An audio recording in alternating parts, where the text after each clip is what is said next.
Greetings, sump dwellers. Well, welcome back to the channel, and everything's popping off right now. Necromunda Skirmish is going crazy. Loads of YouTube channels out there with some amazing content, and of course, world's smallest violin just for me because I ain't got none of it, and I'm not going to get any of it for quite some time. But in the greatest new kind of tradition that's happening on the internet, people are reacting to videos, and so I'm going to jump on that bandwagon and I'm going to do some reacts to some videos. So we have here today good friends over at Wellywood Wargaming, been on the podcast, and hey to all of them. I have let them know I'm doing this, and I'm going to react to his video of the Necromunda box set. So first time seeing this, and let's see what he has to say.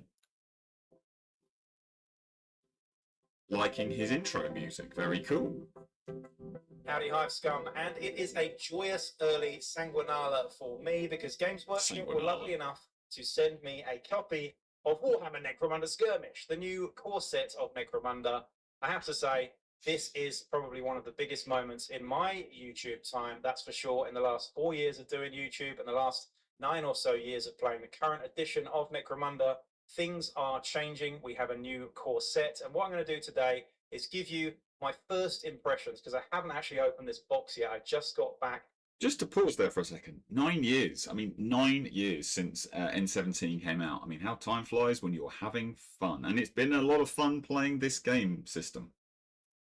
2 or 3 buses to be able to bring this bad boy home from the post office. So it's here now, and I'm really excited. Is that a damning indictment of the size of Australia, or just of how far you live away from civilization? I don't know. I'm in jest, but two or three buses to lug that box all the way home so you can open it. That must have been torture. Sitting there, I must open this thing. I must open this thing. I mean, the first thing I do is rip the cellophane off anything. So yeah, kudos. It's open and see what's inside, but not only the contents. We're going to take a look at some of the rule book. I want to save all of the meat and potatoes for a much more comprehensive video. You know me, I like to spend a little bit of time stewing things over, so there will be other content creators, you know, doing this faster than me, but I would rather not do things. That'll be super interesting to see what he comes up with. I mean, he's very good at doing this kind of stuff. Yeah, cool. Looking forward to seeing that. Fast and do things properly for you guys, and I'm sure you'll appreciate this. I'm going to come back next week and do a comprehensive sort of all over shakedown of exactly what has changed from Necromunda 2023 to Necromunda 2026. In the meantime, though, let's have a look at what's in the core set, what you get, what you don't get, and just some little tidbits of information to keep you going for the next few days. So here we are, guys. The Necromunda Warhammer Skirmish, Necromunda Skirmish Warhammer box that we've got here for Necromunda. That's quite amusing. Necromunda Skirmish, Necromunda Warhammer. Yeah. Okay, is that going to be the new tagline of the game? Should we put that on everything going forward? I like that. You should patent that. Put that on a mug. Put that on one of your Wellywood Wargaming mugs. That'd be quite interesting. 6. What's inside? Let's have a look. Right, a bunch of gubbins. We have the same range ruler that we had with Horus Heresy. Yeah, I gotta be honest with you, this does not jive with me. I mean, it reminds me very much of remember 7th edition Warhammer Fantasy Battle, where you had that kind of fold out range, almost like our builders kind of level thing, and it was just unwieldy as all hell. I gotta be honest with you, I like the Whippy sticks from back in the day, because you could do some damage with those things. Shouldn't do that. But yeah. And again, it's not in colour. Got to paint it. Ugh. But maybe even 40k too. This thing is pretty good, but it's not the Whippy stick. Yeah, there you go. Whippy sticks. He remembers. Back in the 90s was something, that's for sure. These guys, though, you could still, you know, whip people with these, but just don't. I wouldn't advise it. We've still got templates, plenty of templates, the same 3 that we had in the last few editions of Necromunda. Nothing to report there. I gotta be honest with you, right? So when the rumors of this came out and they talked about simplification, so Valrak, you know, everyone loves Valrak, you know, all rumors are lies until etc. etc. And I have to be honest, I was very, very fearful that templates were going to go the way of the dodo in the same way that they've got rid of them in 40k, and I am very much of appreciation and love for the fact that templates still exist. I know some people are going to hate them. They really are the best scaling mechanic for the kind of weapons. I honestly truly believe that the blast mechanic that they shoehorned into the way that 40k works is just the worst of all worlds. You know, my personal opinion, scatter dice templates, chef's kiss. So really, really happy to see these things are still there. A bunch of miniatures. Now we have the Goliath sprue by the look of it here. Again, I'm sure there will be some proper unboxing of these guys, and what I'm going to do in a series, in fact, is start from fresh with Necromunda. I've got to be honest with you, I both love and hate the fact that there isn't the tiny cigar. Remember the cigar from the N17 box that you clip and it would go, and that's it. It's gone to the carpet gods, as my friend Sam, hello Sam, if you're watching, would like to say.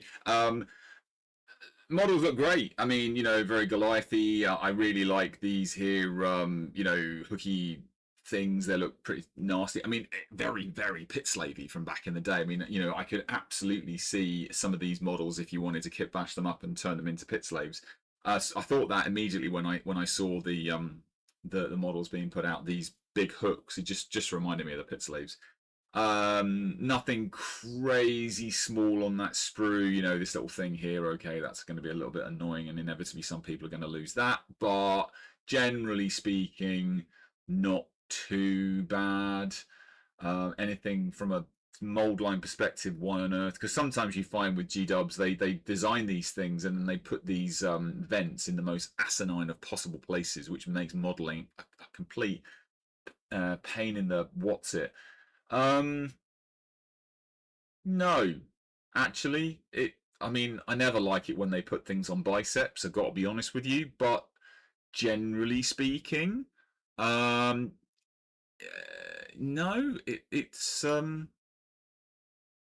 it's okay. It's all right. I'll give them their due. They've thought about it in the most sort of decent places possible. That's a bit that you can't really do a lot with that one. All right, I'll give them that. Start with House Goliath, and I'm going to build a gang. I'm going to kit bash it. I'm going to build it. I'm going to paint it. I'm going to do a campaign and all that stuff. Just following the progression that I make with a Goliath gang. Anyway, that's for another video. In the meantime, though, we have two identical sprues of Escher and Goliath, as we knew we'd get. Let's just pause. Oh no, I'm just going to zip back there and let's have a quick look at the vents on that one just to see if there's anything really bad. A bit blurry. Anything really, really terrible? Oh, I can't really see. Let's have a look. Is there anything really bad? Again, no. I mean, I personally would prefer it that they wouldn't put the vents on cloaks because they're always a pain in the ass to get nice and smooth. It'd be much better if it was at the back here somewhere. But okay, fine. You know, it's your mileage will vary on that one. Generally speaking. Again, same thing here, little tabard, it's got the vent on the side. Why couldn't it have been attached up here? I mean, it's not bad. I've seen this. I hate it when they put it on the legs. This is all. You know, why was that not here on the bottom of the shoe? That I hate. That I think is bad. But again, that's just me. You see here, they put it on the shoe here, but they haven't put it here. All right. That's not so bad. Back of the foot. It's just right in the back of the leg, especially where you've got all the studs. That is going to be an absolute nightmare to model, to not like cut off one of the studs and file down so that you lose that nub that you're going to have from cutting off the vent. That drives me nuts. But all right, fair enough. Carrying on. As we knew we'd get. We then have a plastic tokens, which is really interesting here. The plastic yes, tokens, it is. I have to say, are serious injuries along here. We've got flesh wounds. We've got, I think this is probably panicked, which is something that I've seen a little bit about already. Panicked? The blood drops? I mean, I suppose before we had seriously injured and wounded. I mean, surely they're the wounded tokens, but all right, whatever. Out of ammo, which is not as much of a thing. Activation markers. It's interesting. Activation markers 1, 2, 3, 4, 5, 6, 7, 8, 9, 10. Okay, so they're sort of suggesting there are going to be 10 people in a gang. No, sorry, my bad. You've got 20 activation tokens. Okay. More flesh wounds, more wounds, and yeah, that's basically everything. But it's nice to have plastic, although you do have to paint them. Yes, you do, and we'll talk about that in a second. We've got Insanity, I believe. We've got no idea what that is, maybe suppressed or pinned. And we've also got webbed there as well. It's interesting on the back side. So these ones here were the activation tokens. On the back side of the activation token, it's got like a cross through it. Is that suggesting has been activated? I'm guessing in the book it's going to list the tokens, and maybe we can see that.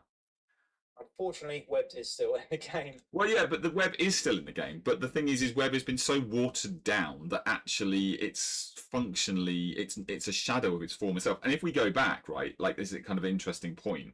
If you go back to there and say you've got what 12 webbed tokens, there are no toxin tokens, right?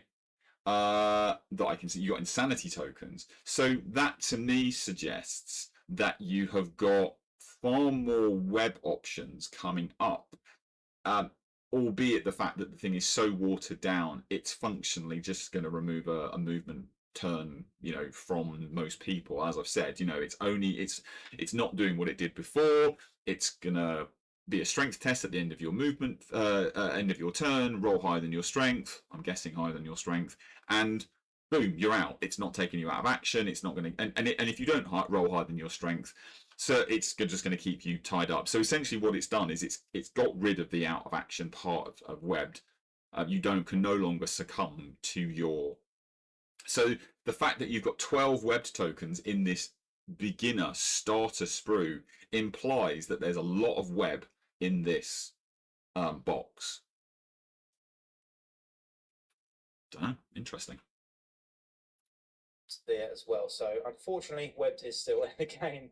And then lastly, the other thing, just to go on that point, right? So the thing I also think about these tokens is, like you said, you're going to have to paint them.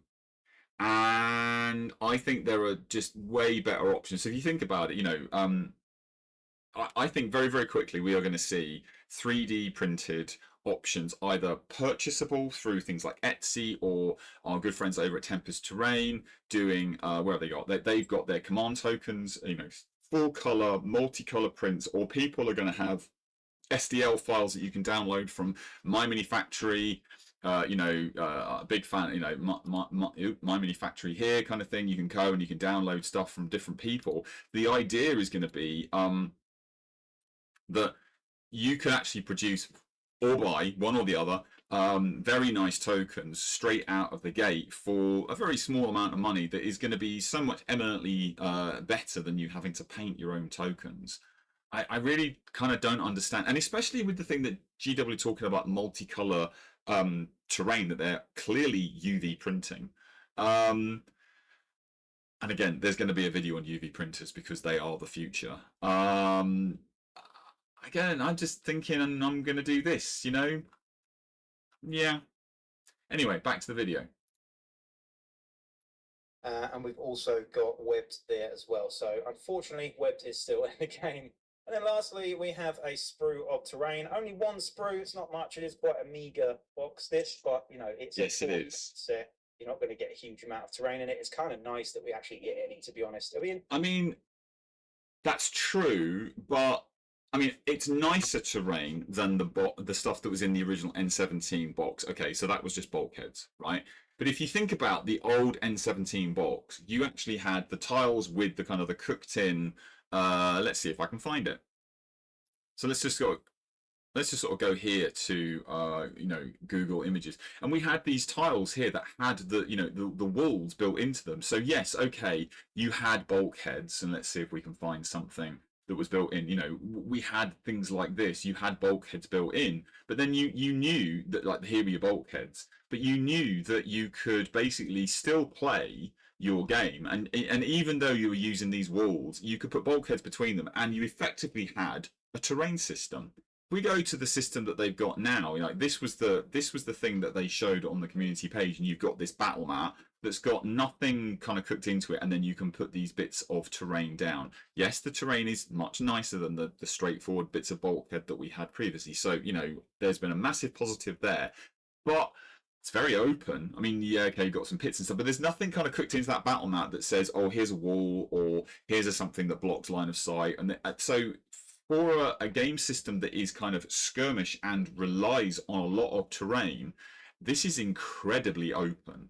And so I'm a bit surprised that there weren't some things, maybe some templates and something that you could put down on top of this to say, I have something else along with my very nice terrain that goes with it. You know, you've got the Zone Mortalis walls along the back here, clearly that they want that to be used, but we could take a look at the rule book, and you know there are some suggested layouts of, you know, kind of deployment zones, but again, nothing about terrain on a 3x3 board. So interesting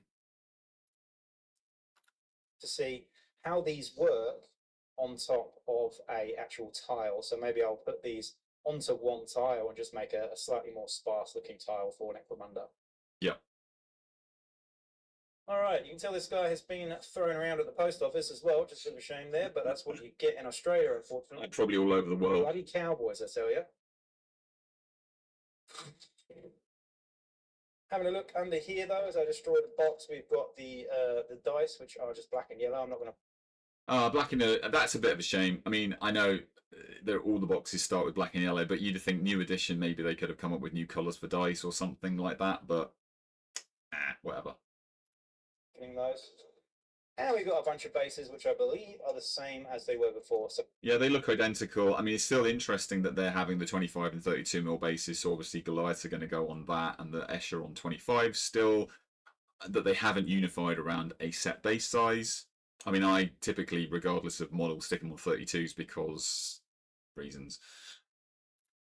The bigger size for Goliath and the slightly smaller size for Escher.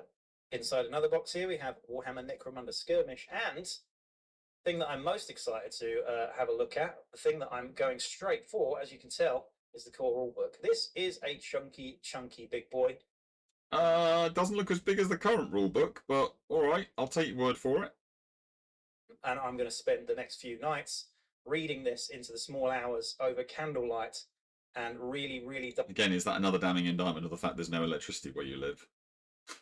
Sorry. You just keep knocking up. Yeah. This ready for next week so that I can do a full massive video for you. Inside that, we then have a ton of cards, and we also have the build guides. Actually, that's a really nice. I really like that. Right. It's like a folio for storing your stuff. And I mean, that's a really nice thing for starters. You know, you can put stuff in it. You put gang sheets in there, cards, the rule book. You've got one. The thing, looking at it, it does look like it's made out of card as opposed to something slightly more durable, like a plastic or a Duracard or something like that. Because I can see real use for something like that. You know, I want to have one place, I want to store everything in there, put my rule book in. Okay, it's not going to be big enough for the gang book, so maybe. But even so, you've still got card storage, you've got playmat storage. You can see the playmat is just there. You've got, you know, other stuff. I kind of like that. It just depends on how long it's going to last for, because if it's just made out of card, it probably won't last that long. But anyway, okay, maybe missed opportunity there, G-dubs. And the sort of yeah, there's the battle map. I knew that was the battle map. I may keep. Also got these interesting sort of start playing guides as well, reference sheets, which are pretty basic, but you know, good to have for new It players. definitely looks like card. Again, you can see. Yeah, look, you can see there on the thing that it's a little bit damaged, like on the edges and stuff. Or maybe is that damage, or is that anyway? And again, this box set is aimed at new players. I reiterate, this box set is aimed at new players. So, but just in that regard, right? If it's aimed at new players, you kind of want to have something to help them organise their life, and having given them something like that they can put things into that lasts a long time. Like I said, missed opportunity. All right, boys and girls, the time we've all been waiting for, the core rulebook. I can smell it from here. This is the new core rulebook. That's a nice image. Hive Primus, ships coming in, you've got all the other hives going through. Now, we don't see anything in orbit other than the moon over there, so are we looking at the down to the atmosphere from the Eye of Selene? Because we're clearly not over Hive Primus. Eye of Selene, for those of you that don't know, is one of my little pet peeves. That something that was mentioned many years ago, and they've never done anything with it. Hey, you know, we can keep hoping. I did something with it. So yeah, it's a lovely image. Don't get me wrong, but again, it's kind of interesting that we're not seeing anything in orbit, and we're looking down. So hey, could this be Eye of Selene? Have a look at see what's inside here. It feels pretty chunky, but it's certainly not as big as the last 20. It looks good. I thought that would it look like. This is, but I'll find out at the end here. Contents pretty simple here. We've got skills, the absence of ferocity, which I didn't notice already. Trading post and working backwards. Yes, I noticed that absence of ferocity in a gang box that's got Goliath. That's interesting. And we've now got inherent skills, so I'm guessing everyone can have access to those. From under campaigns over there, we've got founding a gang creation, etc. You will need to get the gang books if you want, you know, more details on the actual individual gangs, except for Bad Zone Enforcers, apparently, which are coming later. Some lore. You know, that's interesting. Bad Zone Enforcers are not going to be in the gang. Is that true? Is that right? I thought everything was in the books. Okay, we'll have to check that. Lots of people love the lore. I love the lore too, but I have to say, I tend to skip this and go straight to the actual rules. No, I'm kind of with you on that one. If you go back to 7th edition, I'm pretty sure it was 7th edition 40k, they had that 3-book slipcover thing where you had the fluff in one, you had the crunch in another, and I think the modelling stuff was in the 3rd one. And so basically, if you're going to play a game, all you need to do is take the nice thin kind of codex-sized book with you, and you could just leave the crunch. You could leave the fluff, take the crunch, leave the fluff at home. I can't remember where I got the fluff and the crunch from. It's something I've said for years. I'm pretty sure, a friend of mine. Anyway, I can't remember. It's not mine, but I can take no attribution for that one. But yeah, I mean, for starters, for people that are starting the game, to make it nice and simple, would it have been better to have basically split those things out, so all you had to do was worry about the core rules in a nice, easy to carry around book, and not worry about all of the other stuff? Because inevitably the modelling stuff is going to be in here as well. Okay, probably more cost in terms of production, but whatever. This clan house is in here, everything explained from mad looking Goliath down here. Look at that one. I mean, it's kind of interesting. Does it fit? It's the out of all of them, the Goliath looks the most mental. The rest of them look pretty similar. You know, Cawdor, Delac, Orlok, Van Saar. Yeah, the Goliath especially just looks mad as a bag of cats, right?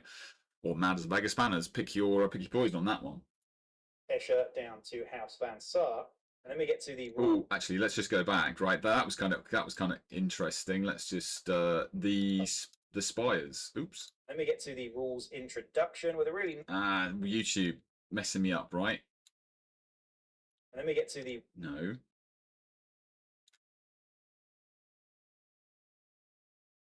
rules introduction. Rules.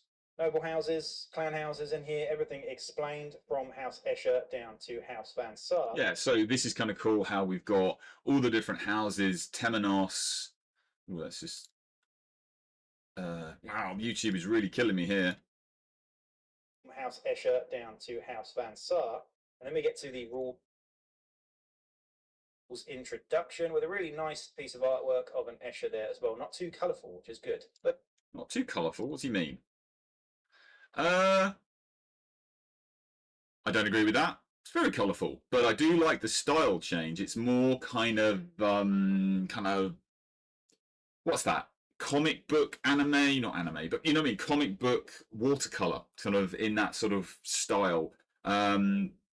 Yeah, it's a lovely bit of art. It's definitely wall worthy. That yeah, it's cool. I'm not so sure I agree with the fact it's not very colourful, but whatever. Introduction with a really nice piece of artwork of an Escher there as well. Not too colourful, is good. First principles, measuring distances, etc. And ego. I guess he means, thinking about it, I guess he means not 80s, kind of, you know, old style, full on retro, almost cyberpunk style. Okay.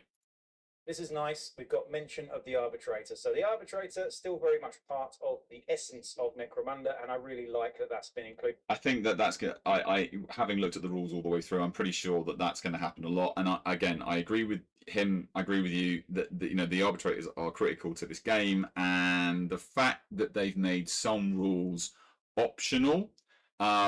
Again, like I said in previous videos, belies the fact that I think they know that the community is going to kind of do their own thing here, and so I think take a lot of this with a grain of salt. That the community, you know, if you got a good arbitrator, they're going to see this and they're going to say, no, that's not going to work. And especially with one of the rules that I talked about in another video, which I hope we can clarify here, that's going to get changed very quickly.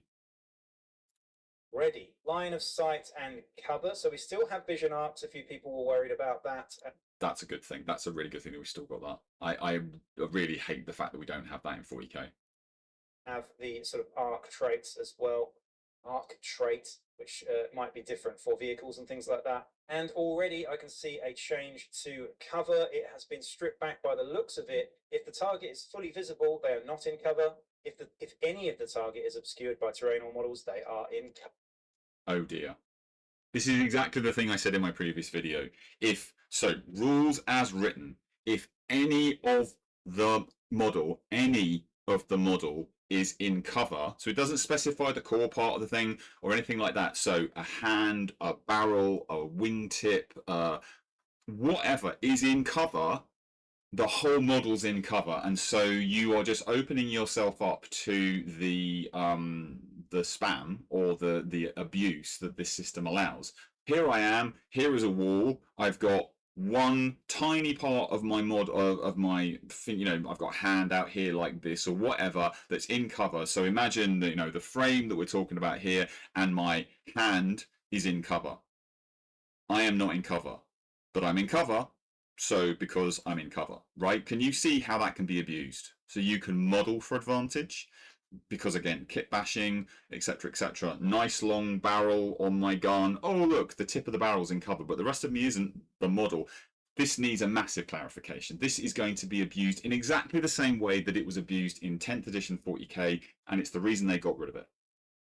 I'm sorry, this is a massive oversight on the part of the game developers. It is going to be modelled for, it is going to be used and abused. And I think that is a massive misstep. So here we go, guys. You've heard it here first.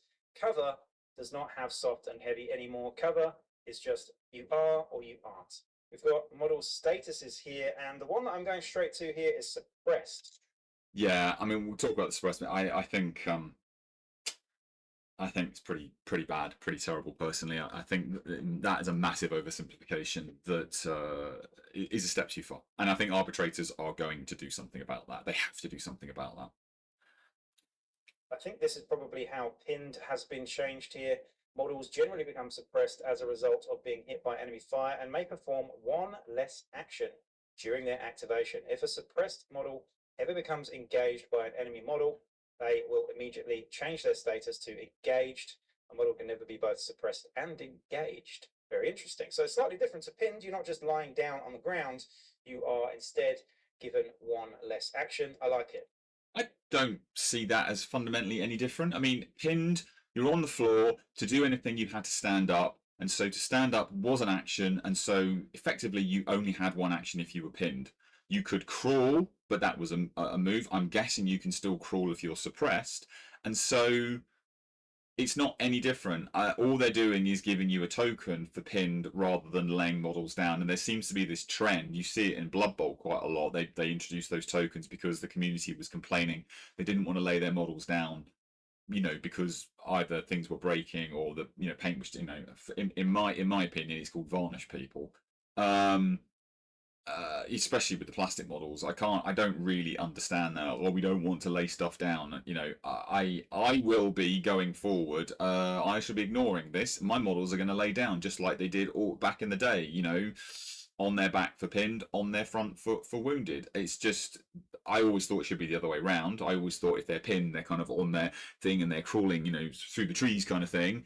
You know, doing one of those crawl movements. I always thought wounded they should be on their back, but hey, whatever, it is what it is. But I kind of fundamentally don't think there's any real difference. It's pinned, laying down, got to stand up, burn an action, so you get one action, shoot, move, or you can do that here. It's the same thing. Fighters and their weaponry. We've got the Escher fighter here that we saw in the Warhammer community article. We've also got all the characteristics tests and checks as well, with initiative changing slightly, just being a number now, not a plus. It's also worth noting. See, that's interesting, right? So they're mixing concepts. So the weapon skill, ballistic skill, and save are all on a X plus. Sure, fine. So you hit on a 4, you know, wound, all the rest of it. But all of the, like you said, the initiative is no longer a plus. So now you've got strength, toughness, wounds, initiative, and attacks, and all the leadership and whatnot on just a number and not on a. So they're mixing the concepts of old and new game systems together here. That doesn't make a lot of sense to me. I do like the fact that you're starting out with XP, right? So you know you can get a ganger straight out of the gate, and you can go straight in and buy skills for that one. That's really cool. Characteristic maximums are huge. You can have a maximum of 10 wounds, initiative, 10 attacks, and 12 movement. So that's mad. I mean, a movement 12, strength 10, 10 attack, 10 initiative mod. I mean, sure, it's going to take you. Imagine your Death Maiden. You got movement 12 with all kinds of things to allow you to sprint and W move and this, that, and all the rest of it. You know, Overseer, Friends on Collar, Stim Slug Stash, yada yada yada. Charging in with 10 attacks at strength 10. What? I mean, that's taking vehicles out. That's mental. Yeah, that's mad. Crazy, but you know, why not? Confirmed here as well. Lethality, in case you were wondering, is damage. So lethality and damage are the same thing now. You roll 1 dice for whatever the L number is. Yeah. Game structure. Nice image. It's nice to see. Thankfully, that activating gangs, you go, I go. You still have the old activations that we know and loved. Did we really think it was going to go back to N95? I didn't. I mean, hey, I didn't really even think about it. I just assumed it would carry on as was. The sort of tactical element of the game is no longer, you know, it hasn't gone back to N95 where it's just exactly. A gang and then the other guy moves their whole gang.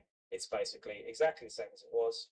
It looks like things haven't changed with actions as well. You still have different types of actions. You have single actions and double actions and free actions now as well. So slightly different. No simple, basic, or double, just single and double action. Yeah, I guess it simplifies it. I mean, I kind of like the thing where you tactically could do multiple singles, but only one basic. I guess that's all just been cooked into that now. So the things, I mean, there were some things that it wasn't a double action, but it wasn't a simple action. So that was that third category, and I guess they're kind of again the simplification. I can see where they're doing it. There was always a little bit of a pain in the butt to remember which was which. So sure, okay, fine, lovely picture of Cal Jericho. That's definitely make me a disc plate one of those things, and I'll shove it on the wall up there. That's lovely. Great. I do actually need a bit of art up here. In terms of the actions, we've got all sorts of new things. And again, I'm not going to go through all of these, but let's just pick a couple out. Treat ally. Choose one seriously injured friendly fighter within an inch, and selected friendly fighter immediately makes a recovery test. Pretty cool. That's very cool that all gang members can do it. Obviously, that's going to stack with things like Medicaid from the specialists, so that I saw in a previous video. That's cool. Look what he's not talked about. Coup de Grâce, not Coup de Grâce from John Wick 4. Nails down the chalkboard. Coup de Grâce. Now it's a strength test. So now it's no longer, oh, you just walk up randomly to a fighter on the ground and just go, and you're dead. It's exactly, I mean, ironically, it's exactly like that thing from John Wick 4 where, you know, they come to the end, I claim coup de grace, and he goes, no, you don't, bang. It's pretty much the same thing. It's actually way more narrative. So ironically, I'm simplifying the game and I've made it more complicated in a great way. I'm not criticizing this at all. I love this. This is phenomenal. But the irony that they've actually gone and made the game slightly more complicated because they're adding a strength test rather than just, oh, you're down, you're dead kind of thing, or you're out of action. It's always in my head is dead. Is another one here. The model may move a distance equal to their movement characteristic plus their initiative characteristic. Oh, that's mad. So movement plus initiative. So again, let's just go back a second to our, where's it gone? Where was it? There. No, model cards, model things. Yeah, so fighters and their weaponry. So we said here, wherever it was, that you've now got the ability to have potentially movement 12. But look, you could in theory have movement 10. So now all of a sudden your dash move is now potentially 22 inches. That's crazy. Not including any skills or anything else like that. So yeah, okay, it's going to take you a while to pull that off, I grant you, and it is an absolute edge case, right? Okay, I'm already build crafting here. But because you can now do that as a standard action, you've got a standard movement of up to 12, you've got your initiative of 10, so you're adding that on as the extra move. So on turn 1, you've got a 22-inch move. Bam! Yeah, that's pretty mental. Okay. Right, let's go back to where we were. Here we go. Yeah. Lots of new things, and again, I'm not going to go through all of these, but let's just the model may move a distance equal to their movement characteristic plus their initiative characteristic in inches. Crazy. Very, very interesting. I don't mind that. You know, I was a bit worried that we were reducing movement too far, but it does mean that if you want to dash as a, you know, an Ogrin or a Goliath, you're going a lot less. Yeah, he's absolutely right. You know, let's take the extreme edge case out of that. I'm a squat, I'm an Ogrin, I'm a Goliath, movement 4, but I've got an initiative of maybe 3 or something. I'm going to add that on. I can now move a kind of a more sensible-ish kind of thing. Move, because again, move is single, so you could. It's a double action, right? So again, you can only do that in one sort of turn. But again, that's really cool. Than you are if you're an Escher. So an Escher's initiative of 4 in this case, and their movement is 5, so you get to dash 9 inches instead of 10 inches, which you would have moved in the last game. Anyway, that's for another video. But again, does that? Let's think about that. I suppose. Why would you, actually? That's a really good point. Why would you do that? Because you can go move single, and you can do presumably 2 single moves in the action. So why would you not just move in that situation as an Escher, because you've got a bigger move than your. I suppose it's going to be the situation where. Yeah, actually, that's interesting. Why? I don't understand. I'm now confused. Yeah, slightly confused, because if your move is bigger than your initiative, and you want to move, why would you ever just not move? Okay, I'm confused there. I'm gonna have to. We'll have to read a bit more and understand things. But I now am in a situation where I don't understand why you would use this dash move if your move is a single. Yeah. Engage is also a single, so you can move up and engage. Charge is a double. Doubles the movement characteristics, fine, and then you can engage. The model moves d6 towards targeted enemy models, and they move within 1 inch. So you can move, and then is that an extra move? And you get Coup de Grâce free. Coup de Grâce. Okay. I mean, it all kind of seems relatively straightforward, but this whole dash thing is, in principle, it's cool, right? I like it conceptually. I'm just now confused as to why. So only in situations where your initiative is higher than your move characteristic. Okay, I am a little to be continued, but I am confused. Than you are if you're an Escher. So an Escher's initiative at 4 in this case, and their movement is 5, so you get to dash 9 inches instead of 10 inches, which you would have moved in the last game. Anyway, that's for another video. shooting core rules here. It has been confirmed that you make the hit roll before figuring out cover, and then cover basically is a bonus to your armor save. You only use firepower dice when using rapid fire weapons, just to keep things a bit more streamlined. So anything with rapid fire or ammo X has to use the ammo dice to figure out whether they are out of ammo. Otherwise, everything that is, you know, common is also plentiful. So much more plentiful weapons in the game, which is interesting. It definitely cuts a bit of time out. It cuts time out, but it also cuts flavour out. I mean, there was always that thing when you go up and you go, I'm out of ammo. Or, you know, you had this thing where you wanted to line something up and your auto gun and you make a shot the previous time and now you're out of ammo. And you've got to, and you, that again, it changes tactics. It forces you to kind of think on the move. Now you're in a situation, okay, and I know that that's a bad analogy because auto gun is a rapid fire weapon. So, but again, your last gun or your whatever it is. I mean, grenade launchers.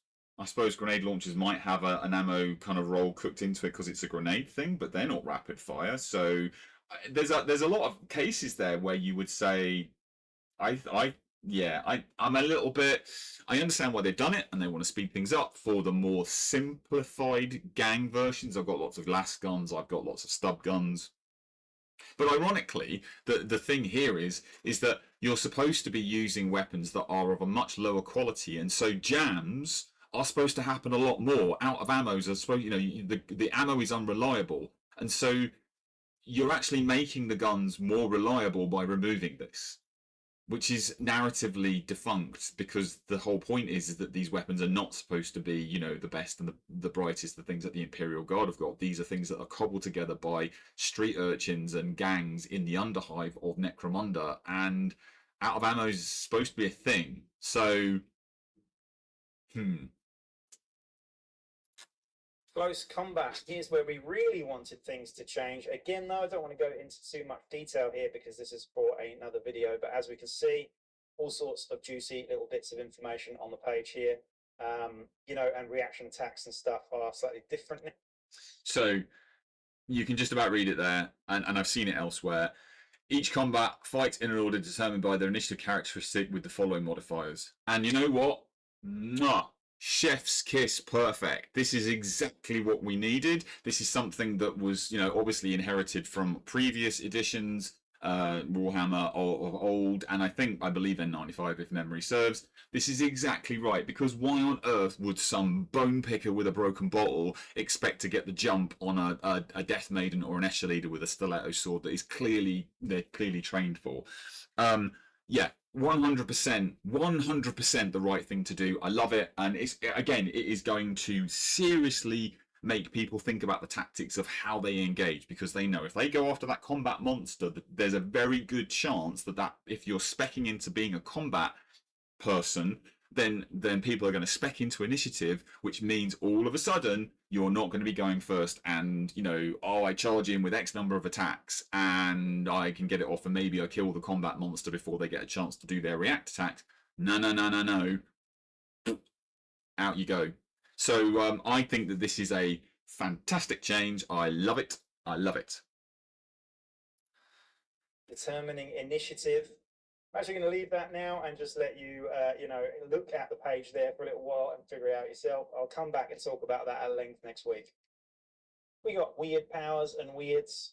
So the weird powers and the weirds is interesting because, of course, on the quick reference thing that they put out and someone upscaled so that you can kind of see the text. The Perils of the Warp is on the quick reference, right? And so implying, and I think I said this previously, that weird powers and perils is much more prevalent, that you need that quick reference to get to it, right? So before you have to dig through the book to find that table, because you know, like the insanity table, if I think, is not on the quick reference, and there's an insanity table in the rules. So I think that's a good thing, because I have for a long time wanted to run gangs with lots of psychic, lots of weirds, lots of unsanctioned psychers. Say that quickly. And they've always been a little bit meh. They've been very whelming. You know, you find either some of the powers are totally over the top, or others are actually, most of them are a bit undercooked, quite frankly. And so I'm hoping, we don't know, but I'm hoping that Wyrds are much more usable in terms of gameplay. Sorts of shenanigans in here, post-battle sequence, post-cycle sequence. The artwork has definitely changed. It's a new artist, I reckon. It's pretty nice, though. It's good. It's good. And we got all the founding a gang and stuff in here as well. And all of the stuff mentioned. It's nice to see Malstrains getting a mention. Yeah, and Spyre too. And also Spyre. Yeah. So confirmed, these guys will be playable in the next books. Yep. All good. And then lastly, we've got Necromunda campaigns nowadays. Again, I'm going to save this for next week when I come back and do a really in-depth thing. But so far, guys, so good. I am not too alarmed by any of these changes. If anything, the game is slightly more streamlined and more strict. So the interesting thing I spotted myself, because again, immediately seeing this in other areas, they've hard cooked in the ranges for grenades. Whereas before it was strength times your the distance times your strength, right? And so you could have situations where you had a very strong Goliath, you could chuck a grenade far further than someone else. Now you are cooked into, you know, demo charges are 6 inches. I get it. Again, I still like that idea of, you know, you spec into that and your Goliath or whoever it is has got a lot of strength, and all of a sudden grenades can be chucked across the battlefield. And so, yeah, it's a small thing, but again, a little less flavour. From these sort of first impressions, but I'm not too scared about it. Things are looking like they are in a good place again. I mean, most of the stuff looking at this, right? I mean, you know, they're explicitly putting in the dice roll that you need. You know, 3 up on a toxin or 6 up on a knockback. We know that obviously Web has been nerfed to all hell, and so has Blaze.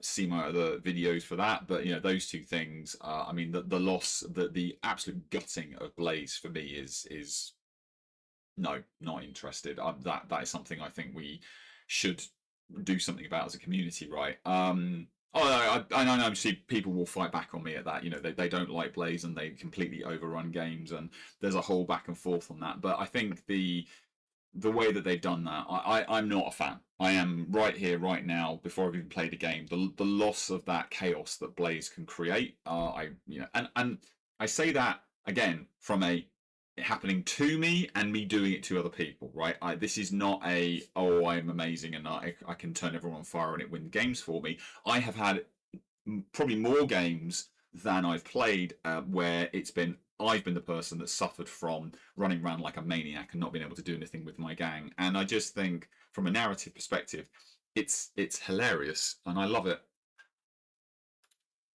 You don't really know until you actually have a playthrough and play some games, but so far so good, guys. What do you think? Let me know in the comments. I'm going to be back in the week with a comprehensive guide to what has changed in Necromunda 2026. Again, thank you to Games Workshop for supplying the goods on this one and allowing me to do my thing. I will be back next week. So, thank you for letting me react. It's a great video, pretty comprehensive. Obviously, we spun through the things at the end. He's going to go do some other bits and pieces. Generally speaking, I'm with him. I kind of generally like the overall feel. There are some things that I will lament the loss of. The big thing, I think the one big, I mean, I will moan and complain about the loss of Blaze. Fine, okay, that's a very small thing, and if you never use flamer weapons, doesn't matter. The thing I think that is the biggest potential issue is this cover situation, right? I really think that needs a clarification, because them saying rules as written any part of the model, then people are going to abuse that. So that's the only thing that really stands out to me as a real current, as it stands today, looking at those rules right there, negative. Everything else, you know, positives, negatives, all that kind of, I think you've kind of generally across the board, it's pretty flat. The one thing is that cover thing. I think that's going to, without clarification, that's going to cause massive issues. But other than that, thank you for stopping by to this very long video. I wasn't expecting it to be quite as long as this. I'll do some other React videos going forward. And if you like what you've seen and my comments and all the rest of it, please add your thoughts down below. Keep it respectful. We're all supposed to be grown-ups, or at least try to be grown-ups around here. And I'll catch you in the next one, guys.